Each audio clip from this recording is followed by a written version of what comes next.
Hello student, आज की इस वीडियो में आपका स्वागत है। भक्ति संस्मरण में हमने इसके पहले वाले पार्ट में भक्तिन लेखिका महादेवी वर्मा के जीवन परिचय को पढ़ा, थोड़ा कुछ भक्तिन पार्ट से संस्मरण को पढ़ा। तो आइए इसके सेकेंड पार्ट में इसके नेक्स्ट पार्ट को हम पढ़ते हैं। देखिए बच्चों, भक्तिन के जीवन का इतिवृत्त बिना जाने हुए उसके स्वभाव को पूर्णतः क्या अंशतः समझना भी कठिन होगा। वह ऐतिहासिक झूसी में गांव प्रसिद्ध एक सुरमा की भक्तिन का जन्म बच्चों झूसी गांव के सुरमा की इकलौती बेटी ही नहीं बल्कि विमाता की क्यूदंती यानी बच्चों सुनी सुनाई बन जाने वाली ममता की छाया में भी पली है। 5 वर्ष की वय में ही वह हड़िया ग्राम में एक संपन्न गोपालक की सबसे छोटी पुत्रवधू बनकर पिता के शास्त्र में 2 पग आगे रहने की ख्याति कमाई और 9 वर्षीय युवती का गौना देकर विमाता ने बिना मांगे पराया धन लौटाने वाले महाजन का पुण्य लूटा। बच्चों, जो भक्तिन थी उनका शादी कब हुआ? 9 वर्ष की थी तब तक हड़िया ग्राम के एक संपन्न गोपालक के छोटे पुत्र से शादी हो गया और 5 वर्ष में शादी हुई और 9 वर्ष में उसकी भी माता, जो सौतेली माता यानी थी जो भक्तिन की बच्चों यानी लक्ष्मी की, वह गौना दे देती है और वह बिना मांगे पराया धन लौटाने वाले महाजन का पुण्य लूटा और भेज देती है। पिता की उस अगाध प्रेम होने के कारण स्वभावतः ईर्ष्यालु और संपत्ति की रक्षा के सतर्क विमाता ने उसको मरणातक रोग का समाचार तब भेजा जब वह मृत्यु की सूचना भी बन चुका था। रोने पीटने के अपशगुन से बचने के लिए सास ने भी उसे कुछ न बताया। बच्चों, जब वो गौना उसका चला जाता है तो कुछ ही समय बाद जो लक्ष्मी भक्तिन यानी लक्ष्मी उनके जो पिता होते हैं वो मर जाते हैं, लेकिन उसकी जो सौतेली विमाता यानी बच्ची सौतेली माँ, तो जो उसकी भक्तिन की सौतेली माँ रहती है उसको समाचार नहीं देती है। और सास को जब पता रहता है तो सोचती है कि रोना पीटना एक अपशगुन माना जाता है। उससे बचने के लिए उसने भी भक्तिन के सास ने भी कुछ न बताया। बहुत दिन से नैहर नहीं गई, सो जाकर देख आवे यही कहकर और पहना उड़ाकर सास ने विदा कर दिया। जब भक्तिन के पिता मर जाते हैं बच्चों तो कुछ समय बाद उसकी सास ने कहा कि बहुत दिन हो गए तुमको नैहर गए यानी मायके गए, बहुत समय हो गया है, जाओ कुछ समय तक घूम आओ। उसको उड़ा पहना कर भेज देती है। कहाँ? मायके। इसको लक्ष्मी यानी भक्तिन को। बच्चों, जाकर देख आवे यही कहकर वो पहना और सास ने विदा कर दिया। इस अप्रत्याशी अनुग्रह पैरों में जो पंख लगा दिए थे उसकी भक्तिन को मायके जाने की खुशी में जैसे उसके पैरों में क्या हो गए बच्चों? पंख लग गए। यानी खुशी के मारे उसके पैरों में जैसे लग रहा था कि अब वहीं हवा में चली जाएगी उड़ते हुए। वे गांव की सीमा पहुंचते ही झड़ गए। जो उसके पैरों में पंख लग गए थे उड़ने के लिए, वह सीमा तक पहुंचते ही जैसे पंख टूट गए। बच्चों, हाय लक्ष्मी अब बाई की स्पष्ट पुनरावृत्ति और स्पष्ट सहानुभूतिपूर्ण दृष्टियां उसे घर तक ठेल ले गई। गांव की औरतें जब लक्ष्मी को देख रही हैं बच्चों तो कहती हैं कि हाय लक्ष्मी, तुम अब आई हो, जब तुम्हारे पिताजी में तुम तब क्यों नहीं आई, अब क्यों आई हो? पर वह न पिता का चिन्ह शेष था न विमाता के व्यवहार में शिष्टाचार का लेश भी था। जब बच्चों भक्तिन पहुंचती है मायके में तो उसकी विमाता का व्यवहार तो पहले से ही बेकार था और पिता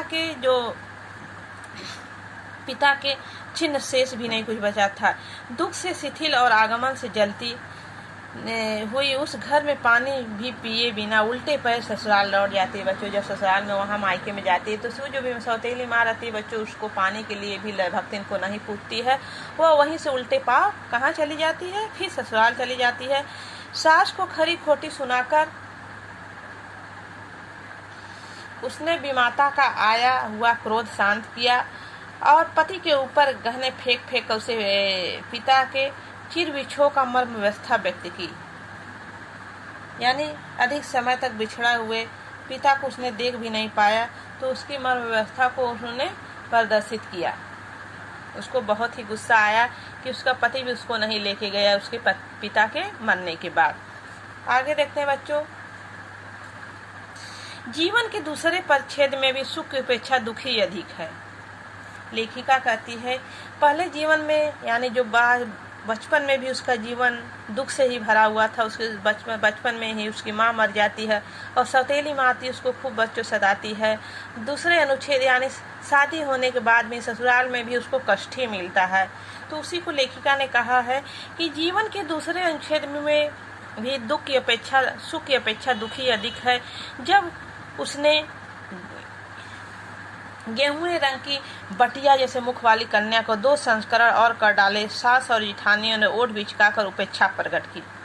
जेठानियों को बच्चों उसके पुत्र थे और उसके सास को भी 3 पुत्र थे, लेकिन जब इसको 2 संस्करण यानी बच्चों उसको 3 पुत्रियों का जब जन्म दिया तो सास ने मुंह बिचकाकर उपेक्षा प्रकट की। जेठानियों ने भी उचित भी था, क्योंकि सास 3 कमाऊं वीरों की विधात्री बनकर मछिया के ऊपर विराजमान पुरखिन के पद पर अभिषिका हो चुकी थी और दोनों जिठानियां काक भुसुंडी जैसे काले लालों की काक भुसुंडी यानी बच्चों काला कौवा जैसे काले कौवा जैसे बोलना काल भुसुंडी जैसे काले लालों की कमर सृष्टि करके इस पद के लिए उम्मीदवार थी। छोटी बहू के लीक छोड़कर चलने के कारण उसे दंड मिलना आवश्यक हो गया। लीक यानी परंपरा, यानी बच्चों उसको पुत्र नहीं हुआ, पुत्री हुई तो जैसे परंपरा के विरुद्ध हो गया तो उसके कारण उसको दंड मिलना आवश्यक, यानी उसको सब और भी सताने लगी और भी परेशान करने लगी, क्योंकि उसको पुत्र नहीं था, पुत्री थी। उसकी सास और जेठानियों ने मिलकर उसको बहुत ही सताना शुरू कर दिया। देखिए आगे बच्चों क्या होता है। जीवन जेठानियां बैठकर लोक चर्चा करती हैं और उनके कलूटे लड़के जेठानियों के जो कलूटे लड़के बच्चों धूल उड़ाते, वह मड़ई फेरती, कूटती पीसती, राधती, नन्ही लड़कियां गोबर उठाती, कंडे पाती। जेठानियां अपने भात पर सफेद राब लगाकर गाढ़ा दूध डालती और अपने लड़कों को औटे हुए दूध से मलाई उतार कर खिलाती। वह काले गुड़ की डली के साथ कठौती की मट्ठा पाती और लड़कियां चने बाजरे की घुघरी चबाती। बच्चों जो लक्ष्मी यानी बच्चों जो भक्तिन की जेठानियां थी वह अपने को बच्चे को दूध मलाई देती थी, मट्ठा देती थी, लेकिन भक्तिन की वे कुछ काम भी नहीं कराती थी अपने बच्चों से। लेकिन जो बच्चों भक्तिन अर्थात लक्ष्मी की जो बेटियां थी उससे नन्ही बच्चियों से बच्चे छोटे बच्चियों से गोबर उठवाती, कंडे पाते यानी कंडे पथवाती, तंग करते उसे इतना काम करवाती और खाने के लिए बस घुचने और बाजरे की घुघरी चबाने के लिए दे देती थी।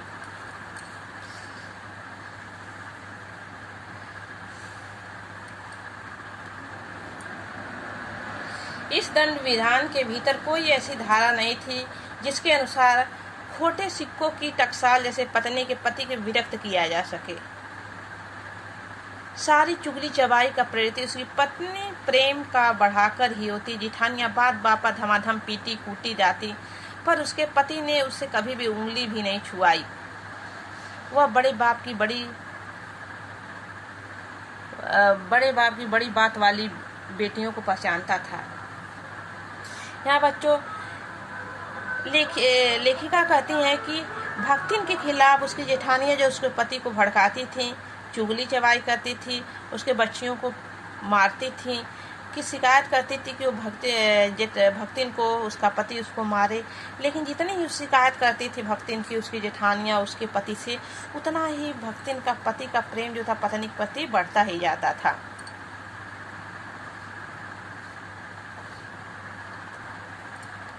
बेटी को पहचानता था, इसके अतिरिक्त परिश्रमी, तेजस्विनी और पति के प्रति रोम रोम से सच्ची पत्नी को वह चाहता भी बहुत रहा होगा, क्योंकि उसके प्रेम के बल पर ही पत्नी ने अलगौदा करके सबको अंगूठा दिखा दिया। काम वही करती थी, इसलिए गाय भैंस, खेत खलिहान, अमराई के पेड़ आदि के संबंध में उसी का ज्ञान बहुत बढ़ा चढ़ा का था। उसने छाट कर ऊपर से असंतोष की मुद्रा के साथ और भीतर से पुलकित होते हुए भी कुछ लिया। वह सबसे अच्छा भी रहा। साथ ही परिश्रमी दंपति के निरंतर प्रयास से उसका सोना बन जाना ही स्वाभाविक हो गया। इसके अतिरिक्त परिश्रमी भी थी, तेजस्विनी भी थी और पति के प्रेम में रोम रोम से सच्ची पत्नी को वह चाहता भी रहा होगा। कौन? उसका भक्तिन का पति। उसके प्रेम के ही बल पर पत्नी के कहने पर वह अपने परिवार वालों से अलग हो गया। तो आज का वीडियो बच्चों यहीं समाप्त होता है। इसके नेक्स्ट वीडियो में, इसके थर्ड पार्ट में हम मिलते हैं। ओके, धन्यवाद।